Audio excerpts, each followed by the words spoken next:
Halo saudara, apa kabar?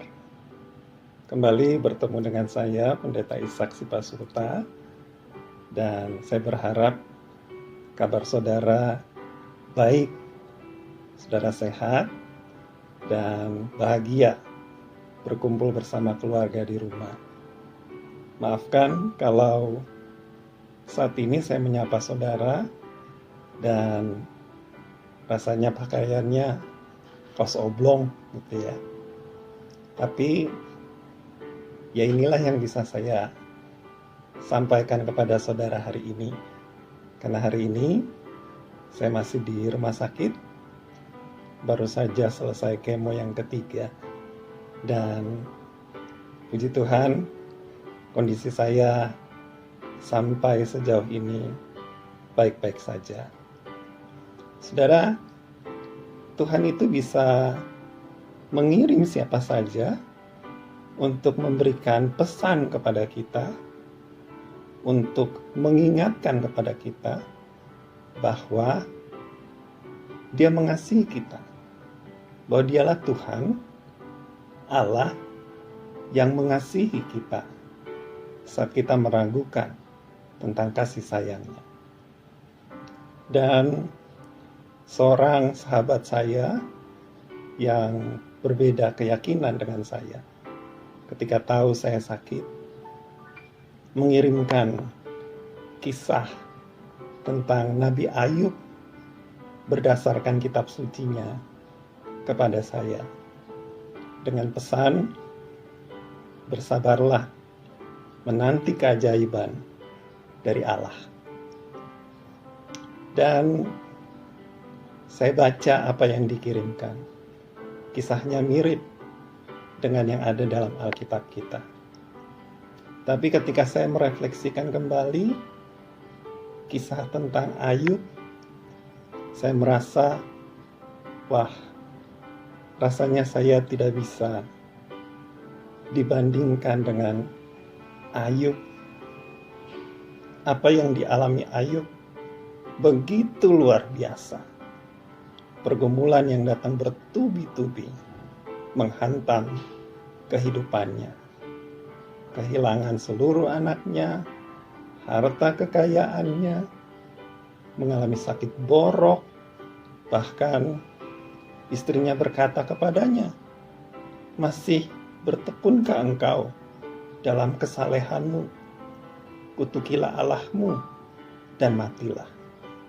Tapi Ayub menjawab, apakah kita mau menerima yang baik dari Allah, tetapi tidak mau menerima yang buruk? Ayub 2 ayat 9 dan 10. Dan lagi saya renungkan, wah, sahabat-sahabatnya meninggalkan dia.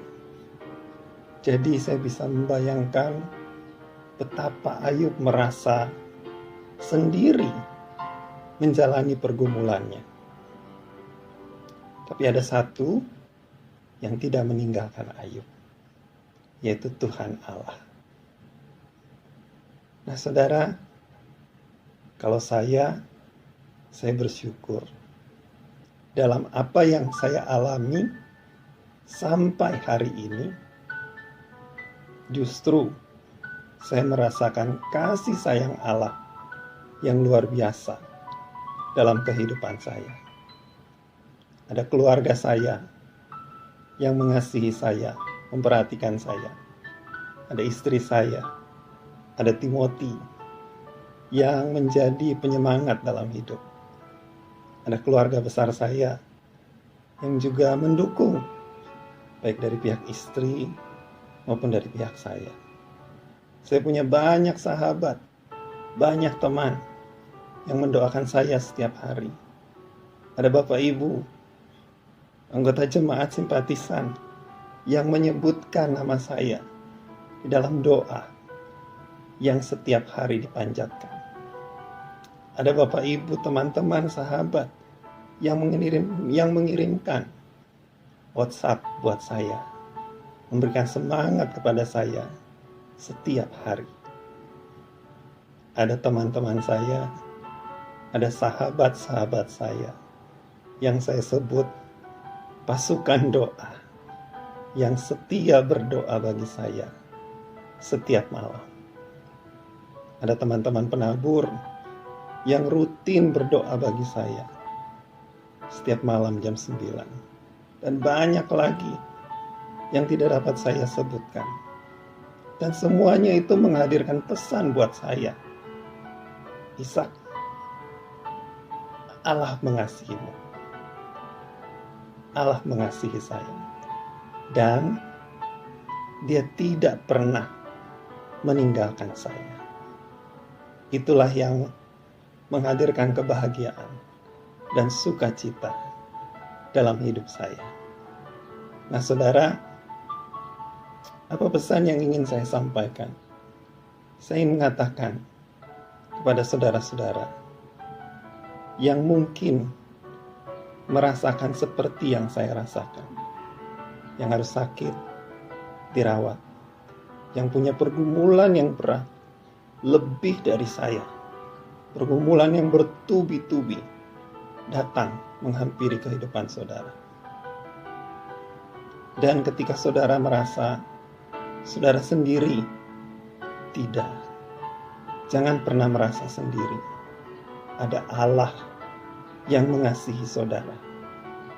Kalau saudara merasa sendiri, saudara bisa, jangan ragu menghubungi saya, menghubungi pendeta-pendeta GKI Cawang, menghubungi rekan-rekan majelis, menghubungi sahabat, teman. Jangan ragu, berdoa kepada Tuhan. Minta Tuhan mengirimkan penolong, pengingat yang tepat buat saudara, yang akan menunjukkan kepada saudara bahwa Allah mengasihi saudara. Ingat saudara, kemarin kita baru saja merayakan kenaikan. Dan sebelumnya Yesus berpesan kepada murid-muridnya, Dia tidak akan meninggalkan mereka sendiri. Dia akan mengirimkan penolong bagi mereka. Ada banyak sekali penolong yang siap dikirimkan kepada saudara. Jangan ragu menghubungi. Jangan malu meminta doa, meminta dukungan. Karena ada banyak saudara yang siap untuk mendukung saudara, mendoakan saudara, menopang saudara. Yang kedua, saya mau berterima kasih kepada teman, sahabat, kepada Bapak Ibu, kepada rekan-rekan yang menjadi teman seperjalanan saya, yang kalau saya bilang siarah iman sampai pada hari ini dan seterusnya. Terima kasih, saudara telah menjadi pengingat bagi saya bahwa kasih Allah tidak pernah meninggalkan saya. Bahkan saya merasakan kasih Allah yang meluap dalam kehidupan saya. Karena kehadiran saudara-saudara, kehadiran keluarga. Dan itulah yang saya nikmati dalam hidup saya. Karena itu Bapak Ibu, jangan berhenti hanya di saya. Masih ada banyak lain orang-orang di sekitar kita yang membutuhkan perhatian, dukungan, sapaan. Sama seperti Yesus mengutus murid-muridnya hadir di tengah-tengah dunia ini untuk menjadi pembawa kabar baik bahwa Allah mengasihi dunia, Allah mengasihi sesama, Allah mengasihi umat manusia. Mari saudara, kita menjadi pembawa pesan itu bagi orang-orang yang ada di sekitar kita. Tuhan memakai kehidupan saudara menjadi berkat bagi saya. Tuhan memakai kehidupan saudara menjadi berkat bagi banyak orang. Semuanya hanya untuk kemuliaan nama Tuhan. Terpujilah Tuhan. Sampai bertemu kembali dalam sapaan berikutnya. Dalam kerinduan kita bersama untuk tidak hanya menyapa lewat media sosial, tapi menyapa, bersalaman, berpelukan sebagai ungkapan cinta kasih kita. Tuhan memberkati kehidupan kita. Amin.